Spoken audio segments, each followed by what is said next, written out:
How you doing, Arthur? Arthur, how you doing? Here we go. I'm doing excellent. There we go, I've been Arthur. Let me get your book up here. Let me get your book up here. It should say "Go Padres" on the front of the book, but we'll work on that for the next book here. To Resilience Blueprint. So go Padres. Let's talk about the Padres. Let's talk about the Padres here. You got the playoffs. Go Is that Padres. Yeah, I'm super excited. love it? This is actually my first playoff game that I've been to in my entire life. That's I've amazing. been to regular season games, but for me to go today, be present, I'm gonna bring my wife along with me and my little son too. So That's it's gonna be a great amazing. experience for him as well. So I feel blessed. Mm-hmm. I'm excited for the opportunity to just get a little wild and get my Mm-hmm. cheer on. That's Go right. Padres. See, I love that. I grew up in Seattle, so I have like a love-hate relationship with any sports. We got the Seahawks sometimes making it work this year, looking good, but Mariners have consistently disappointed me since I was a child. so, so it's tough for me to get get behind them, but I'm I here mean, for it. sports is such an emotional sport. Like you got your highs, you got your Mm-hmm. ups, your feelings, your emotions. Sometimes individuals get excited, motivated, depressed, sad, Mm-hmm. crying, like a bunch That's of it. mixed feelings. And That's so it. right now I'm coming in, I'm excited, but okay, I'm not gonna look at it like that. There We you ain't go. I was gonna gonna say, look. don't say it. Don't say it. Knock on wood. Knock on wood. It's gonna be Yeah, great. knock on wood, man. That's it.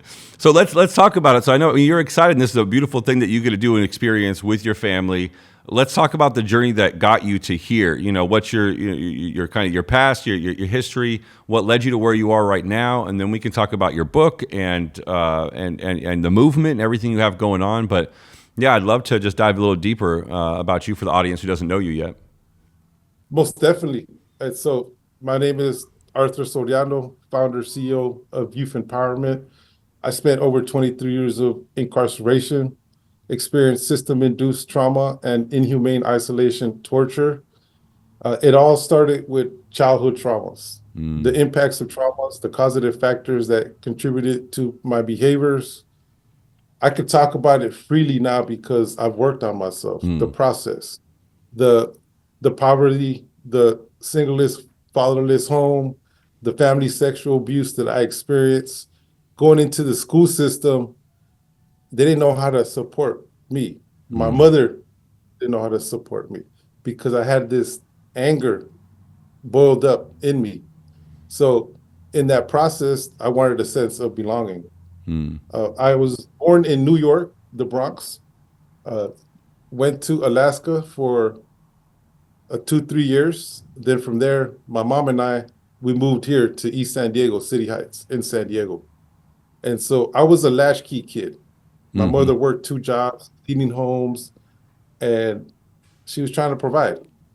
So I would get bored. I needed to go to do something. Well, mm-hmm, guess what? I found it, and that was in gangs. And so I became a gang member at the age of 14. And I remember going to juvenile hall for the first time. It was because we were poor. There was a bike. I took the bike. And so that was a consequence. But that was a journey of being wrapped up in the system. mm, And then that process just began in and out, in and out. I was a runner. So I would AWOL. They would send me to these camps. I'd run out into the streets 2, 3 months before my probation officer would arrest me and I'll start the process again. I went to this Arizona boys ranch. They closed it down, I believe about a decade ago. mm. Staff member ended up killing a kid there Wow. out of force. And so when I went there, I do have to say that I learned a lot of discipline and structure. These were alternatives for YA, youth authority back then, mini prisons for youth Mm, offenders. And while I was in Arizona Boys Ranch, it was a YA alternative, but it was military ran, former Marines, Army, Navy, retired military. And I learned a certain structure, like how to get up, be disciplined. Actually, that began in juvenile hall, like at the age of mm, 14. But coming into this environment, I experienced new things for the first time. Running a marathon, 26 miles. I was part of a basketball team, physical training animal, Ironman. Like I was just a little mm. beast, right? And so I enjoyed the physical activity, which was physical wellness to my mind, my soul. I thought I had it figured out. I didn't have it figured out. Why? Because I hadn't worked in on that trauma that I Mm, talked about earlier. So me stepping into the community at the age of 18, actually I stayed in Arizona for 2 weeks, and they wanted to work with me to be a forest ranger at Sabino Canyon Road on in Arizona. And so I wanted to go home. mm, Like I was like, you know what? I'm homesick. I need to get home. I miss my family, which was just my mother and I. mm. Me coming home, I thought I had it figured out, but I didn't. I going into the community 3 months after that. I'm in the county jail, man, during the three Wow. strikes era for attempted murder. I had charges of 211. I'm lost. I'm confused. I remember being in the county jail, the fish tank. That was the name of that specific tank. And I'm calling my mother and I'm telling her, look, I'm in this situation. And to this day, I could still hear her howls and screams of a mother, right? Like Mm. having her son in that situation. She was scared, she was nervous. And so she thought that she could hire security guards to go in there and protect me, right? But we know that's not true. That's not the I case. love But that thought, though. some mothers thought. Yeah. And I ended up going to prison, man. Like I Mm, went to all the 4 yards you could think of: Cinderella, Salinas Valley, Tehachapi Shoe, Corcoran Shoe. I ended up in Pelican Bay Shoe. mm, And so that's where that inhumane isolation torture began. The way I like to describe prison is it's an environment where individuals have unresolved trauma, mm, mm-hmm. unresolved trauma. And so I had unresolved trauma. So guess what?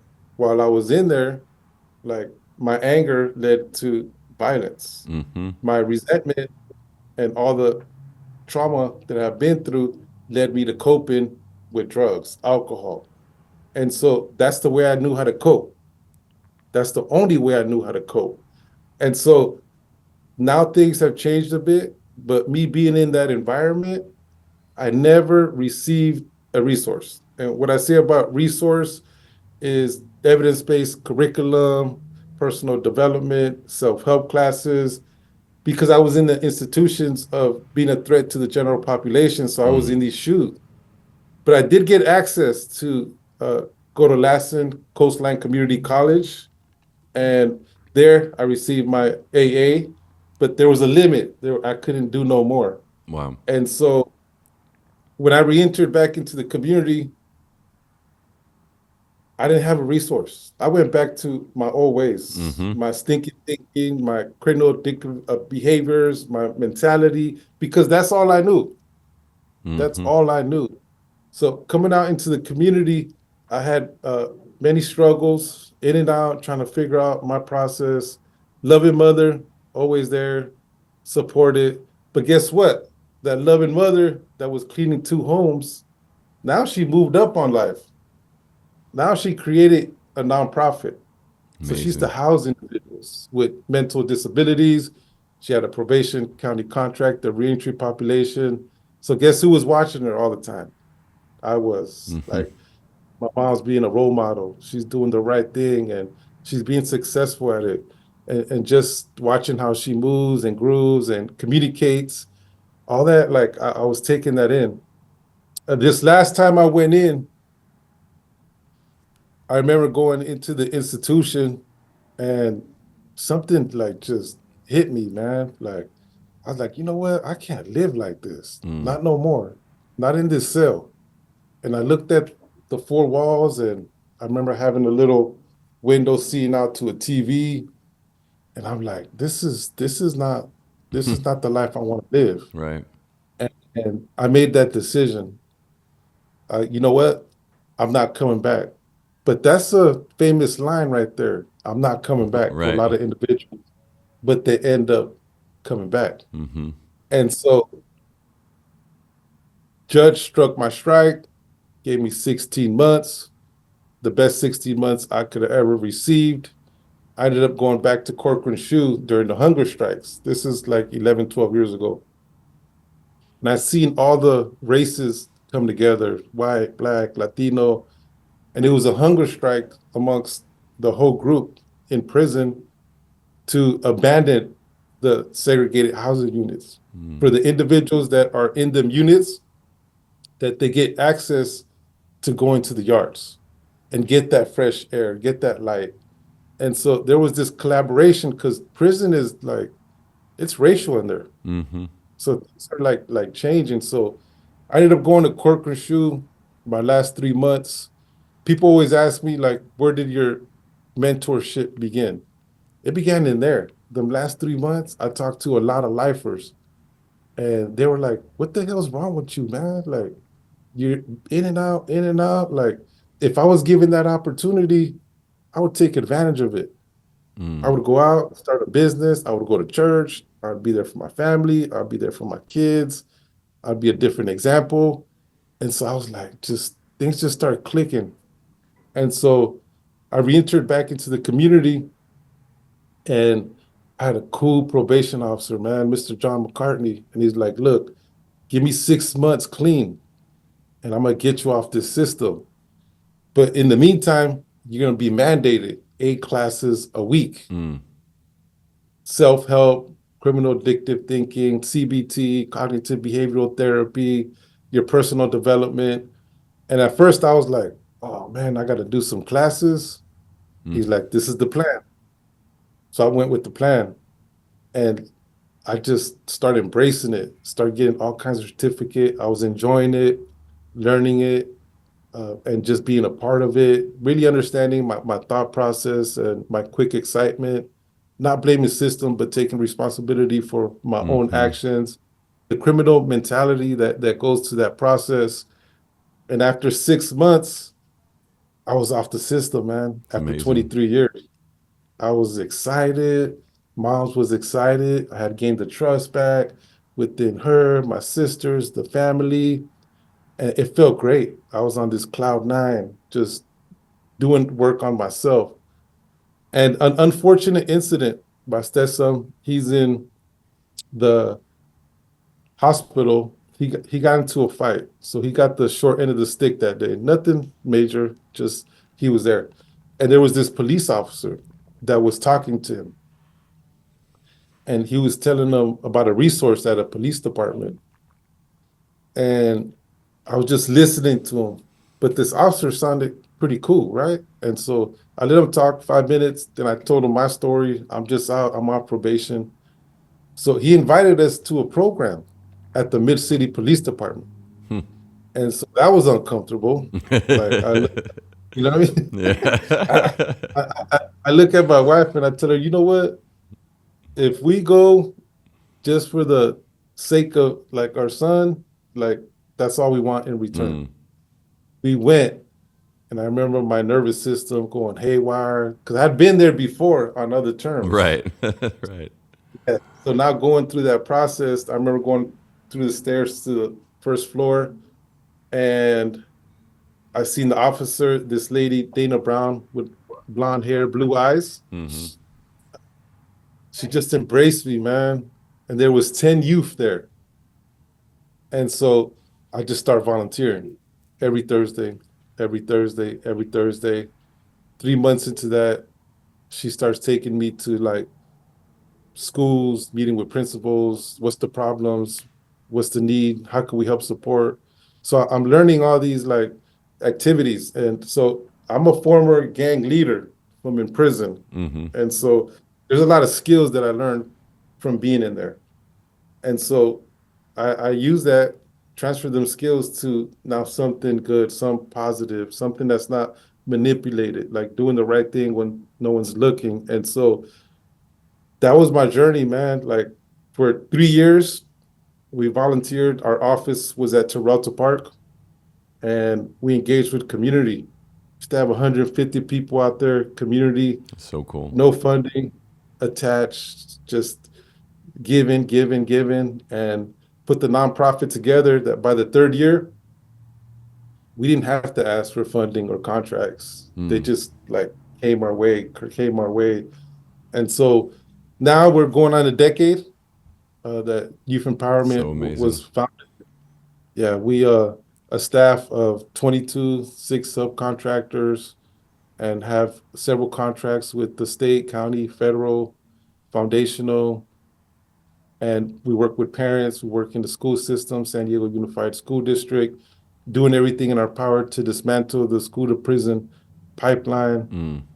I'm just fortunate to be where I'm at, moving forward, strong, and building leaders and moving out the way. And what that means is 90% of our staff have similar records like myself, have done life terms, been granted parole, whether it's 43 years, 30 years, Asian, Black, Latino, from this area, San Diego, and the evidence supports the work, and we're having impact. And I like to always say we are what we measure, I love and our that. data is speaking loudly, and we're having an impact probably on 800 to 1,000 individuals per year. That's incredible. That's incredible. I mean, I know me and you have talked obviously over the months, and it's just it still hearing it right now just it blows my mind every time I get to like hear it and talk to you about your story and the impact you're making. And one thing you touched on too, which I think is really cool for people to understand, is that transference of skills. Right? People don't often think about being a gang member or moving drugs or all these different things, whether it's a gang leader or a gang member, as anything that's there's this transferable skill there. But that leadership, and I think too, like the community building, right? There's nothing that's more loyal than a community of gang members. But if you can take that and do that in a healthy way, in a positive way, people that have that kind of loyalty, that have your back, that want to support you and see you succeed, and the drugs and the violence and the manipulation are removed from that, like that is such an amazing, beautiful thing to see happen and see it get built up. And I know you talk about that in the Resilience Blueprint in your book, your best-selling book. But you also talk too about there's steps that we can do to kind of heal that trauma, because it is a trap. It's just you keep going over and over again, that school to prison pipeline, or you get out, you go back into institutionalization over and over again, because there's not really that way to kind of like stop that cycle, and you can go over here and do this instead, which is what you guys have developed. But yeah, if you want to talk a little bit about that as far as in the book, when you talk about that blueprint and some of those steps, I would love to hear more about it. For sure. And like, I want to begin when I was in Pelican Bay. Shoot, like we had four cells on the bottom, four cells on the top. I didn't see the light of day for like 8, 9 years straight. The only time I would see the light of day was going to a medical appointment or visits. And Wow. at that time, I told my family, like, no, I don't want no visits. Why? Because I didn't want them to see me all pale, slim, and I didn't want to like within them years. Uh, oh man, I ran into some beautiful people, intelligent people, individuals that would like receive the Wall Street Journal paper and right and like e- educate everybody else on how Wall Street runs and stocks and bonds and uh, CDs, right? And so we used to have these conversations. So that was our Wall Street guy, right? Then we had our historian, our teacher, and then so what he would do was we would share books. For example, books, My Life, Mandela was a great read. We would all read it, and then we would have these discussions about the book. Why? So we could memorize the content that's on the book. And so that was once per month. You had your current event specialist, right? Debater. I And love so, it. right, we used to have these conversations. And for me, I like to write. And so I would sit down, and that's how I passed my time writing. And so everyone had their gift and their skill, and we had to stay busy because you let the mind wander, the thoughts, and the depression kicks in. There's people there have been already there 25 years straight, and they're so immune to it, like it's normal. And if you don't keep the mind active, then it tends to run off in everything else that I've seen, the disparities, the uh, attempted suicide, the bipolar, the schizophrenia, the losing their mindset of being very sharp one time, and over the years that depression just kicks in. And so my point is that there's a lot of hidden treasures within Love that. prisons. And when we're able to identify them traumas, the resilience kicks in and your brain from the amygdala, like it starts healing and coming together. And that's what I learned from Dana Brown. 3 months into that process, she's a trauma-informed specialist out here in San Diego. And that first time I went to the police department, there was a workshop, and it was about trauma, all the different types of trauma, the acute, the vicarious, the complex, the chronic, the community trauma, the generational trauma. And she starts explaining it and what each one is specifically. And I was like, man, that's me, that's me, that's me, that's me, that's me. Yep. Yep. I was starting like by all these like the trauma and see from the past as kids, we validated each other behind that. Guess what? I was hanging out with people that had no daddy. Guess what? I was hanging out with kids that lived in poverty. Guess what? I was hanging out with individuals that experienced abuse. And that's how we validated our trauma, our gang, our community.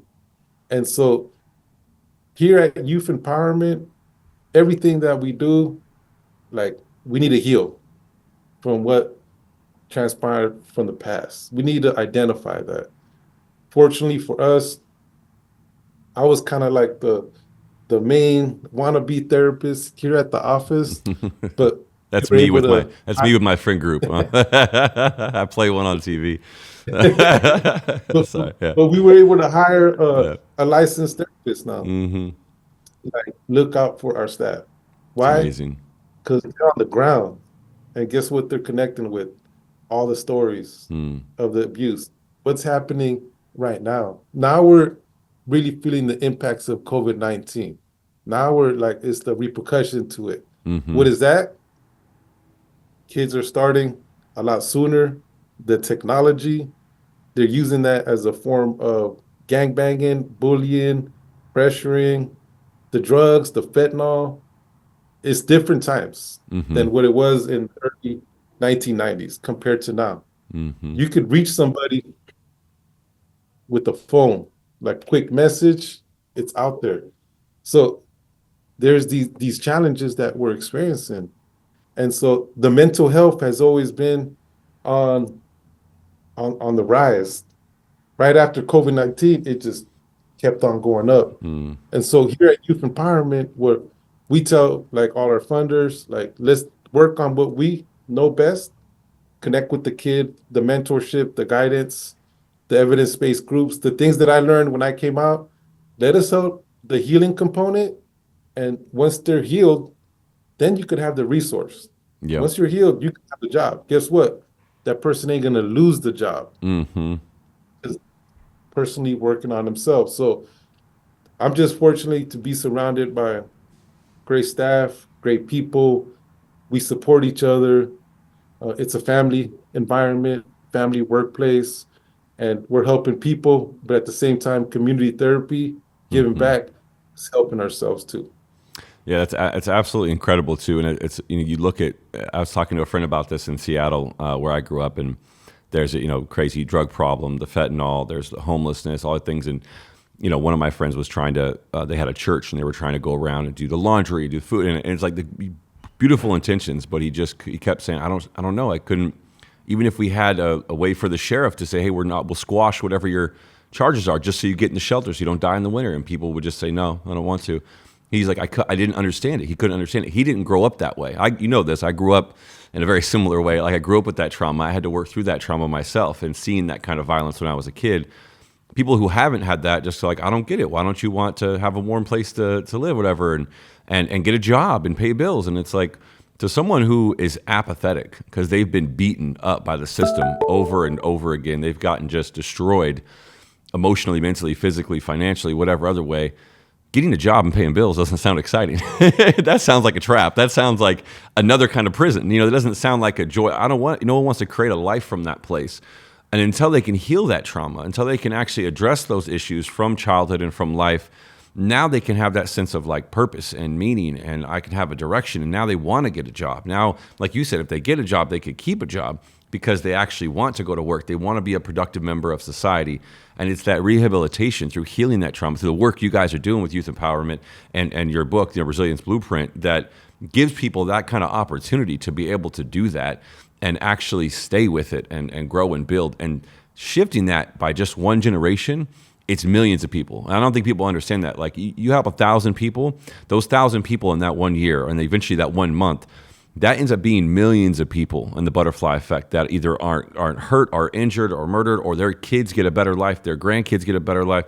It's just this amazing domino effect. So it's just, for me, one of the pleasures of being able to work with you and your team, and the message you guys are not only carrying but taking the action behind, has just been a joy to witness, because I see the difference that it not only is making now, but it will make for a long time to come. So thank you again for everything that you're doing. I respect it and I appreciate it. So Yeah, thank you. yeah. And you're right. Like data doesn't capture everything.